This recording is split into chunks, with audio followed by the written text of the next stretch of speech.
अन्नपतेऽन्नस्य नो देहनमिवस्य सुष्मिनाः प्रप्रदातारन्तार्षौर्जन्नो देहि द्विपदे चतुष्पदे चतुष्कोणमण्डलं कृत्वा तदुपरि नैवेद्यपात्रं निधाय गायत्रीमन्त्रेण पात्रान् सम्प्रोक्ष धेनवाः अमृतीकृत्य ऋतन्त्वा सत्येन परिषिञ्चामि नैवेद्यं निवेदयामि। ॐ प्राणाय स्वाहा, ॐ अपानाय स्वाहा, ॐ व्यानाय स्वाहा, ॐ उदानाय स्वाहा, ॐ समानाय स्वाहा, ॐ ब्रह्मणे नमः। नैवेद्यमध्ये पानीयं समर्पयामि पुनर्नैवेद्यं निवेदयामि।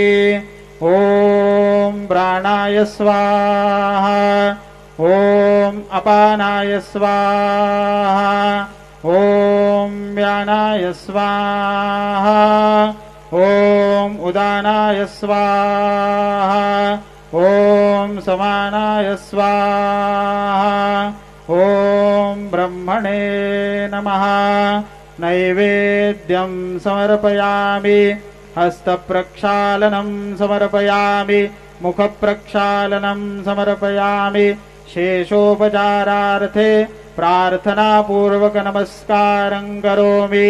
श्री सच्चिदानंद सद्गुरु साईनाथ महाराज की जय।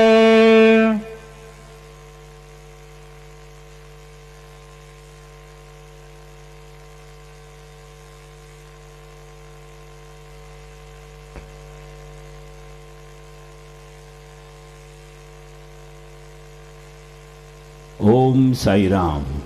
सर्व साई भक्तांना कळविण्यात येते की श्रींचे दर्शनानंतर उदीप्रसाद काउंटर जवळ श्रींचे महाप्रसाद भोजनाकरिता टोकन म्हणजेच कुपन देण्यात येणार आहे।